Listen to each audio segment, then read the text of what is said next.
warahmatullahi wabarakatuh. Yang dihormati Syaifuddin bin Muhammad dan rakan-rakan seperjuangan yang dikasihi sekalian.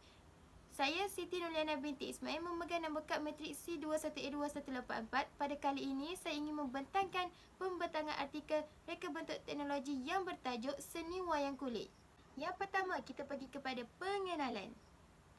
Perkataan wayang dari segi bahasa Melayu adalah perkataan bayang-bayang, di mana wayang ini adalah terbitnya bayang-bayang yang diwujudkan dengan cara menggerakkan sesuatu objek yang dipanggil patung wayang kulit. Seni wayang kulit merupakan salah satu yang terdiri daripada reka bentuk tradisional. Hal ini kerana seni wayang kulit ini adalah salah satu bentuk teater tradisional yang menggunakan prinsip cahaya dan bayang. Hal ini dapat dibuktikan melalui penghasilan bayang-bayang daripada patung-patung wayang kulit yang terdiri daripada pelbagai watak mitologi dan khayalan yang dimainkan oleh seorang yang dikenali sebagai dalang. Oleh yang demikian, persembahan wayang kulit ini akan diiringi dengan satu kumpulan muzik paluan ataupun gamelan. Dalam persembahan, teknik pengolahan boneka dapat meliputi beberapa aspek termasuk penceritaan, dialog, vokal dan muzik instrumental, dan ianya juga melibatkan pergerakan.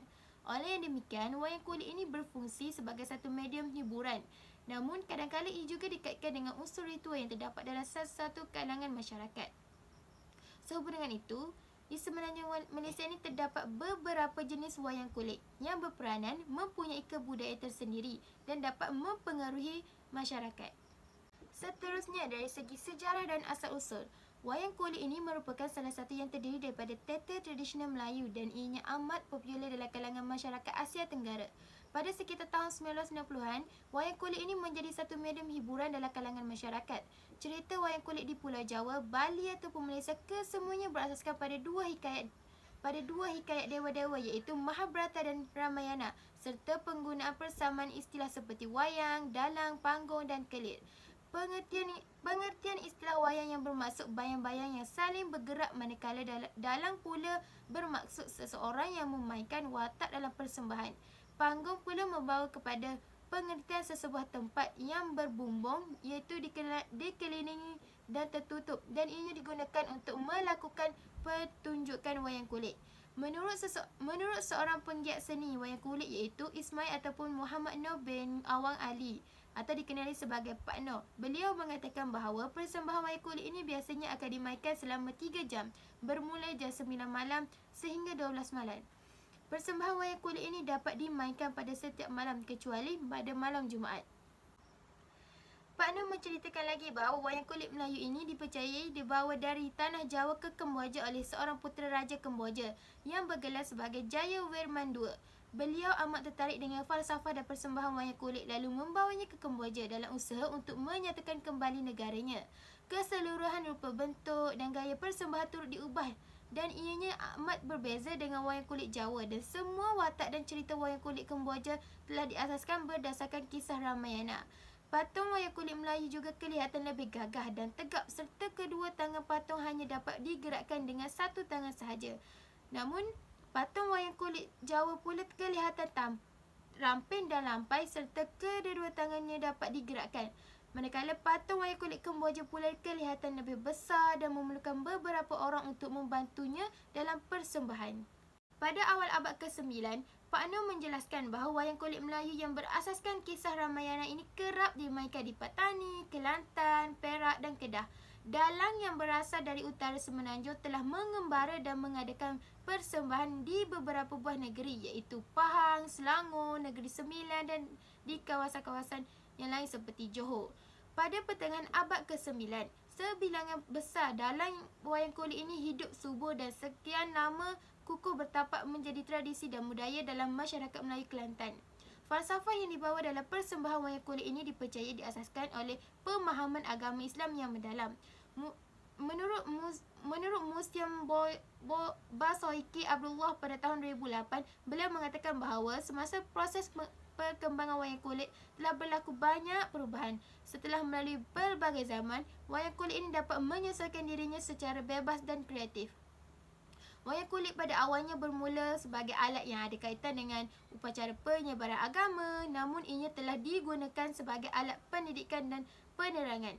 Nilai-nilai pembangunan masyarakat sebenarnya diasaskan pada hakikat bahawa Nilai-nilai pembangunan masyarakat sebenarnya telah didasarkan pada hakikat bahawa keluarga menjadi ejen pembentukan masyarakat dan ianya merupakan antara faktor mengapa wayang kulit sehingga kini boleh menjadi salah satu tradisi kesenian negara. Ini merupakan jenis-jenis wayang kulit yang terdapat di Malaysia. Yang pertama, wayang kulit Kelantan. Yang kedua, wayang kulit Gedet. Yang ketiga, wayang kulit Melayu. Dan keempat, wayang kulit Purwo. Yang pertama, kita pergi kepada wayang kulit Kelantan. Pada ketika dahulu, wayang kulit Kelantan ini dikenali sebagai wayang kulit Siam. Pada waktu itu, wayang kulit Siam ini merupakan sejenis kesenian wayang kulit yang berasal dari Kemboja yang telah dimainkan oleh orang Tadah Khmer sehingga menjadi terkenal di negeri Kelantan. Pengaruh wayang kulit tersebut telah tersebar dari negeri Kelantan hingga ke negeri-negeri jiran seperti Terengganu, Perak, Pahang dan Kedah. Seni wayang kulit ini pernah bertapak di 4 buah wilayah iaitu Selatan Thailand, Patani, Yala, Narathiwat dan sebahagian di Songkhla yang pernah menjadi bekas wilayah Kesultanan Melayu Batani. Terdapat 3 teori yang menjelaskan tentang asal-usul wayang kulit Kelantan. Teori pertama mengatakan bahawa wayang kulit Siam ini berasal dari negara Thailand kerana nama wayang kulit Siam itu sendiri dan penggunaan bahasa Thailand itu sendiri semasa dalam persembahan wayang kulit Siam seperti pengucapan mantra Maharisi oleh dalang.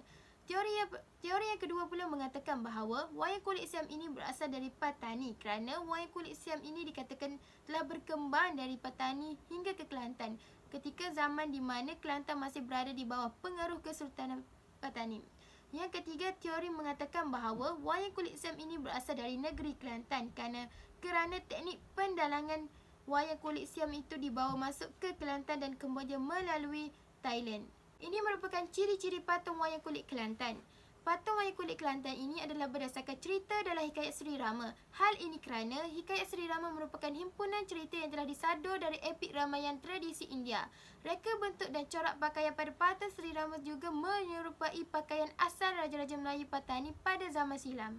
Seterusnya yang kedua ialah wayang kulit Gedet. Wayang kulit Gedet ini lebih dikenali di negeri Darul Aman iaitu negeri Kedah. Kumpulan wayang kulit Sri Asung yang dibawa oleh tokoh budaya Kedah Darul Aman pada tahun 1991 iaitu Muhammad Noh bin Haji Mahmud atau dikenali sebagai Pak Noh. Namun selepas kematian beliau, wayang kulit Gedet ini telah diteruskan oleh anak kedua beliau iaitu Majid bin Haji Noh atau dikenal sebagai Pak Majid. Beliau merupakan satu-satunya dalang yang dia aktif membuat persembahan wayang kulit Gedet. Wayang kulit Gedet ini adalah satu warisan seni yang mempunyai adat dan kebudayaan tersendiri. Persembahan wayang kulit Gedet ini biasanya dimulakan dengan jampi mentera semasa pembukaan panggung wayang. Watak-watak yang menjadi watak utama dalam persembahan wayang kulit Gedet ini adalah seperti Aitong, IQ, Dewa Panah dan Mahaguru. Masyarakat Thai telah banyak membawa masuk pengaruh budaya Siam ke dalam negeri Kedah. Antaranya yang paling menonjol adalah kebudayaan Thai iaitu wayang kulit Gedet yang mengandungi elemen persembahan Nang Talung di selatan Thailand. Dari segi penggunaan bahasa juga menggunakan dialek Kedah bercampur dengan bahasa Thailand. Ini merupakan ciri-ciri patung wayang kulit Gedet. Terdapat patang larang dalam proses penghasilan wayang kulit Gedet, terutamanya terhadap isteri dalam tersendiri.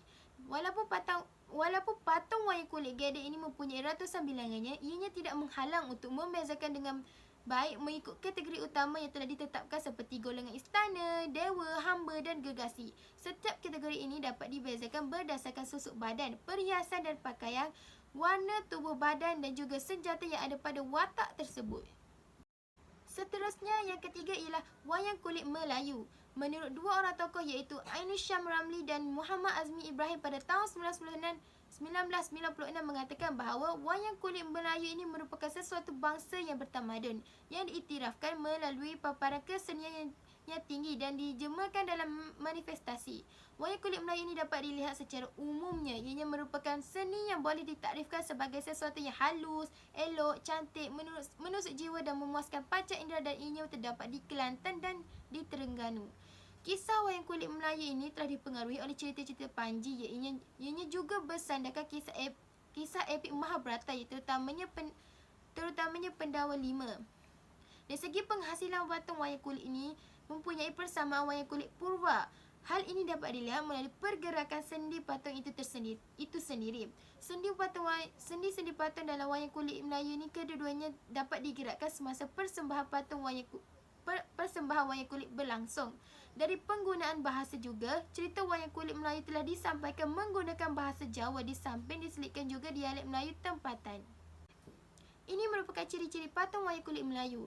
Bentuk patung wayang kulit Melayu ini mempunyai persamaan dengan wayang kulit purba, ianya dapat dilihat melalui pergerakan sendi patung. Sendi-sendi patung yang dapat dalam wayang kulit Melayu kedua-duanya boleh digerakkan. Watak patung yang baik dapat dilihat apabila watak wayang kulit yang baik ini mendongak ke bawah dan ianya berbadan kecil. Manakala patung wayang kulit yang membawa watak jahat pula mendongak ke atas dan memiliki badan yang agak kasar dan sombong serta berhidung besar.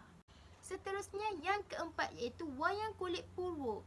Wayang kulit Purwo ini merupakan wayang kulit yang berasal dari Pulau Jawa, Indonesia. Wayang kulit Purwo ini dibawa masuk ke negeri Kelantan pada tahun 1834 oleh seorang dalang yang menuntut ilmu pendalangan di Pulau Jawa, Indonesia.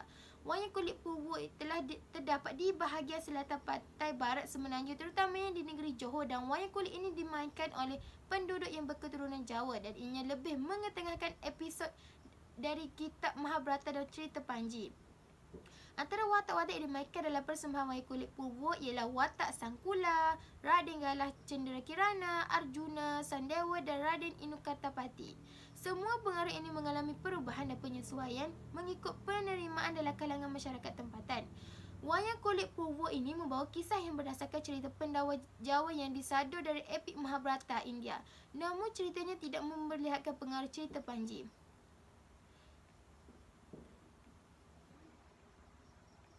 Dari segi penggunaan bahasa dalam persembahan pula menggunakan bahasa Jawa dan ianya diselipkan juga dengan bahasa Melayu tempatan. Penggunaan lagu juga dimainkan ialah lagu Bertabuh, Perang, Seri Rama, Kabar Manja, Buluh Seruas dan Pandan Wangi serta diiringi oleh satu kumpulan gamelan. Ini merupakan ciri-ciri patung wayang kulit Purwo. Patung wayang kulit Purwo ini menyerupai patung wayang kulit Kelantan. Namun terdapat perbezaan yang nyata adalah dari segi bentuk mata patung.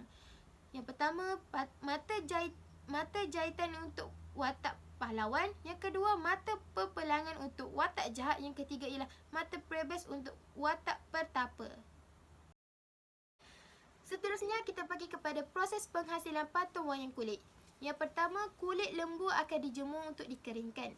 Kulit lembu ataupun kulit kambing yang dibersihkan akan direndamkan ke dalam air campuran garam, lada, lengkuas dan serai untuk beberapa hari. Kemudian dijemur menggunakan pacan dan penjurinya. Selepas dikeringkan, bulu-bulu yang masih tersisa akan dikikiskan dengan menggunakan kepingan kaca sehingga bersih.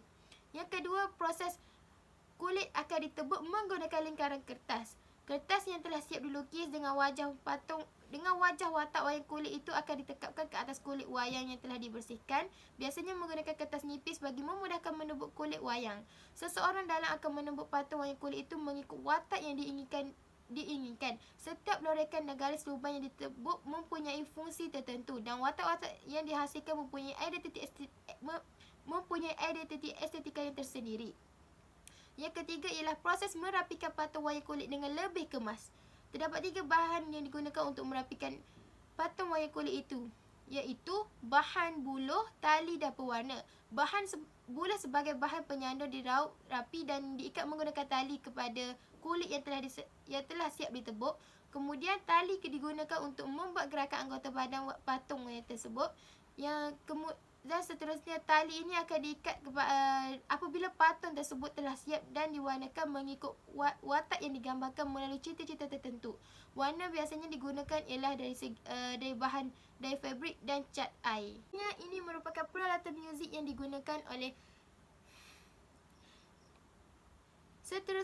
Seterusnya ini merupakan peralatan muzik wayang kulit yang digunakan dalam persembahan wayang kulit.